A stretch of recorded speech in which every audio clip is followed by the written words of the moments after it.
اعوذ باللہ من الشیطان الرجیم بسم اللہ الرحمن الرحیم قال اللہ تعالی فی القرآن المجید والفرقان الحمید وَقَرْنَ فِي بُيُوتِكُنَّ وَلَا تَبَرَّجْنَ تَبَرُّجَ الْجَاهِلِيَّةِ الْأُولَى صدق اللہ العظیم۔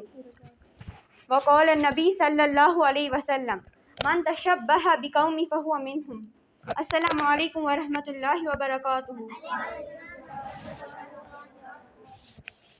میرے موضوع کا عنوان ہے پردہ، عورت کی عزت و عصمت کی حفاظت کا ضامن۔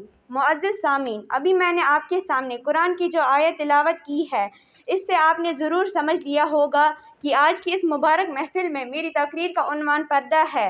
آج میں اس کے تحت قرآن و حدیث کی روشنی میں آپ کو یہ بتلانے کی کوشش کروں گی کہ پردہ کیا چیز ہے اور شریعت میں اس کی کتنی اہمیت ہے۔ ساتھ ہی ساتھ یہ بھی چاہوں گی کہ ان غلط خیالات کی حقیقت بھی سامنے لاؤں جن سے آج ہمارا معاشرہ داغدار ہوتا جا رہا ہے اور ہمارے خاندان کی عزت و شرافت پر دبا آ رہا ہے۔ دعا کیجیے کہ اللہ مجھے صحیح بولنے کی توفیق عطا فرمائے۔ پردہ یہ عربی زبان کے لفظ حجاب کا اردو ترجمہ ہے۔ حجاب کا لفظ قرآن کریم کی اس آیت میں مذکور ہے جس میں اللہ نے عام لوگوں کو نبی کے گھر میں آزادانہ اور بے تکلف آنے جانے سے منع فرمایا کہ اگر گھر کی خواتین سے کوئی چیز مانگنی ہو تو حجاب کے عورت سے مانگا کرو۔ ارشاد خداوندی ہے یا ایھا الذین آمنوا لا تدخلوا بیوت النبی الا ان یؤذن واذا سألتموہن متاعا فاسألوہن من وراء حجاب۔ اس آیت کا نازل ہونا گویا عورتوں کے لیے پردے کا اعلان تھا۔ اس کے بعد جتنے احکام اس سلسلے میں آئے ان سب کے مجموعے کو حجاب کہا گیا۔ اس کے علاوہ مختلف طریقے سے اللہ نے عورتوں کو پردے کی تلقین کر کے اس کی غیر معمولی اہمیت و ضرورت کی طرف اشارہ کیا۔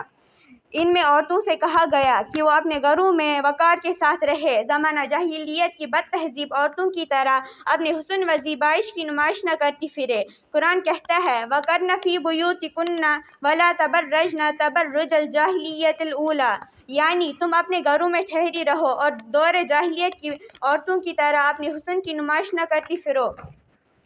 ان کو اس پر بھی تنبیہ کی گئی کہ وہ بجنے والے زیورات پہن کر گھر سے باہر نہ نکلے اور نہ ہی کھلے سر کے ساتھ سڑکوں پر تفریح کریں۔ یہی نہیں، شریعت نے عورتوں کے لیے پردے پر اتنا زور دیا کہ وہ گھر کے اندر بھی غیر محرم مردوں کے سامنے آنے سے روک دی گئی۔ عورتوں کے پردے ہی کی خاطر شریعت نے مردوں کو حکم دیا کہ وہ بلا اجازت گھر کے اندر داخل نہ ہو، اس لیے کہ نہ معلوم اس وقت گھر کی عورتیں کس حالت میں ہوں گی۔ آپ صلی اللہ علیہ وسلم نے فرمایا کہ عورتوں کا 70 چہرہ کلائی کے جوڑ تک، ہاتھ اور ٹخنے تک، پاؤں کے سوا پورا جسم پردہ ہے۔ اس کو کسی بھی اعتبار سے کھلا رکھنا عورتوں کے لیے درست نہیں، بلکہ اس کو اپنے باپ بھائی سے بھی چھپانا ضروری ہے۔ یہی وجہ ہے کہ شریعت نے ہم عورتوں کے لیے ایسے باریک اور چست کپڑے کو بھی حرام قرار دیا جس سے اس کا جسم نمایاں ہو۔ الغرض شریعت نے ہم عورتوں کو عزت و عفت کی حفاظت کے لیے جس قدر پردے پر زور دیا ہے، ہم اس کا صحیح اندازہ لگانے سے قاصر ہیں۔ باقی وسلام۔